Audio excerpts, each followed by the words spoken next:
Hey guys, how is it going? Mario here. In this video, I'll try to analyze Chelsea's defeat against Spurs and try to answer the question, is it too early to panic? Now, Chelsea lost 1-2 in Sydney, Australia. The stadium was full of fans and it's never nice to lose a game like this, especially when it's to Spurs. But from the very beginning, you could see in their players that they were really up for it. And the former Blue, Conor Gallagher, was quick to show us that as around the 10-minute mark, he went for a heavy challenge against Dario Sugu that saw him get a yellow card pretty early into the game.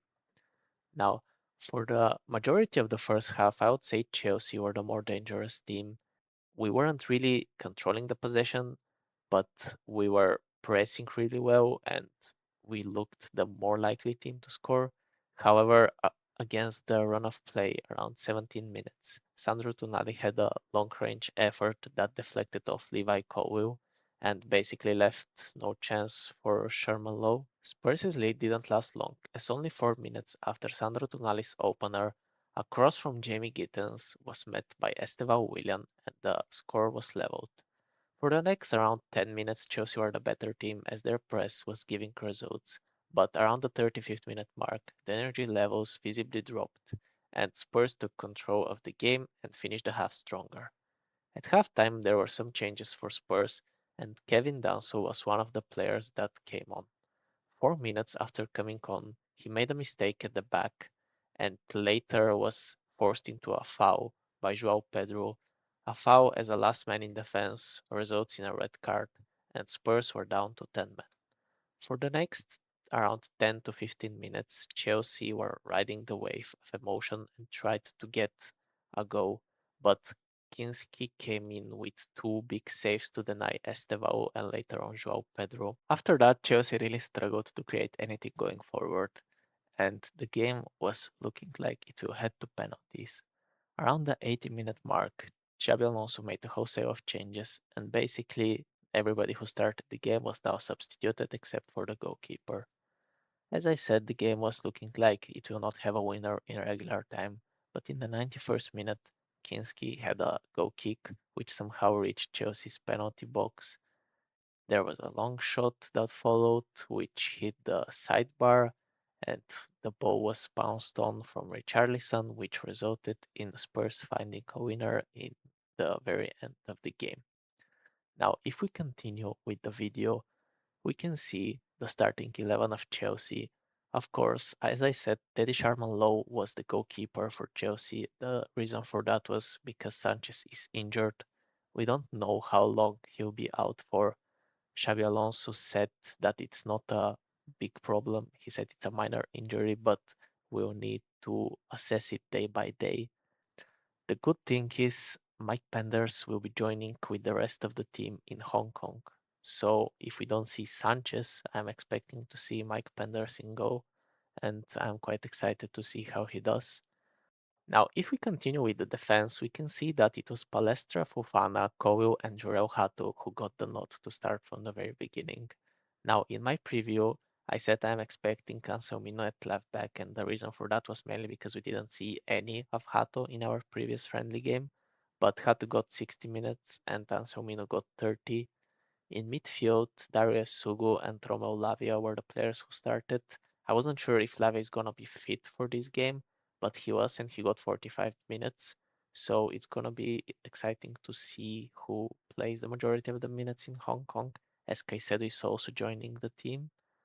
And the front four was, as most people expected, of course, Gittens, Palmer, Estevao, and João Pedro. Now let's continue with the rest of the video.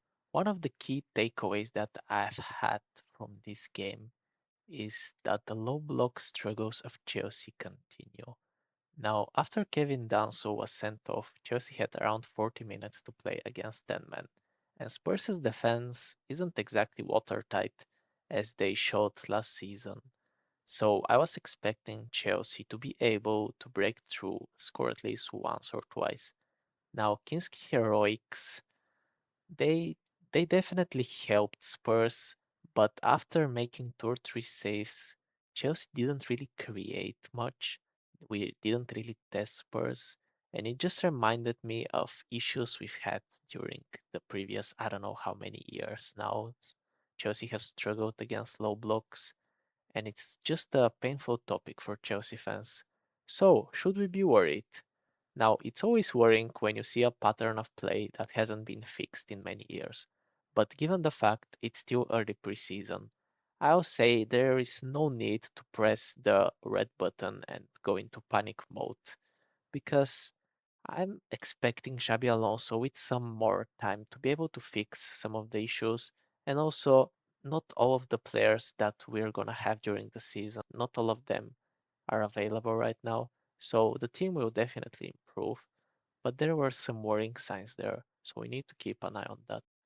Now, if we continue with the players who impressed me the most during that game, I can say that three players impressed the most and stood out from the rest of the Chelsea team. Those three were João Pedro, Romeu Lavia, and Marco Palestra. João Pedro was probably the sole reason why Spurs were down to 10 men for the majority of the second half, as he pounced on Kevin Danso's mistake and basically forced him into committing that foul, which led to him receiving a red card. He was also at the heart of every Chelsea attack. He once again showed us his dribbling skills and his passing abilities, and overall, he keeps on reminding us that he is a really valuable player to this Chelsea team. If we continue with Romeo Lavia, I wasn't even expecting him to start the game, but he started and he played 45 minutes, in which 45 minutes I can basically say that he was the best midfielder on the pitch. I know Tonali scored a goal, but Romeo Lavia impressed me, especially in the sequence before Esteval's goal, where he was pressed by Conor Gallagher and Lucas Bergvall, I believe, and then a third Spurs player joined. But he reminded us of how press resistant he can be, and he dribbled his way through these three players, released the ball to Gittens, which then led to Esteval's goal. Now, we all know how good Lavia can be and the skills he possesses, but the issue with him is, can he stay fit? If he can really prove to be a valuable asset to the Chelsea team because there is nobody in that squad that can do exactly what he does. So I'm really looking forward to seeing how Lavia develops from here, and fingers crossed he can hopefully stay fit. Now, the third player that I have is Marco Palestra.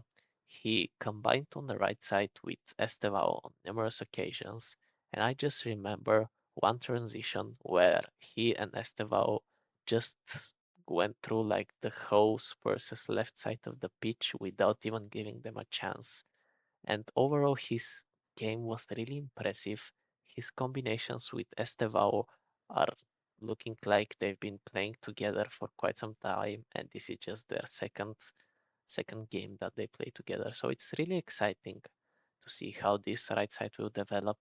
Now, when it comes to the honorable mentions, I have Estevao, Gittens, and Palmer there. I know Estevao is our goal scorer for this game, but I think he also missed some big chances, so that's why he's been put just outside the top three players for this game. Gittens continued his nice preseason. He didn't score, so he didn't make it 4 in 4, but he got an assist. There was some luck involved with that assist, but at the end of the day, assist is an assist. And Palmer, he didn't have a spectacular game, but just some of the passes he made, some of the through balls he gave, they were really nice. So that's why I've put him in the honorable mentions. And yeah, guys, in 3 days, Chelsea play Juventus in Hong Kong. We'll be seeing some new faces there. Mikhail Mudryk has been cleared, so it could be after 2 years of not seeing this guy, we could see him there. Of course, Danny Welbeck has now been made official, so he could join up with the rest of the team. And we know Caicedo and Jackson will be joining for these games. So yeah, I'm excited. Of course, not to forget Mike Penders. I already mentioned that he'll be joining. But yeah, guys, if you managed to get this far into the video, please leave it a like, subscribe if you're new around here, and I'll see you in the next video. Remember to keep the blue flag flying high, guys. Bye bye.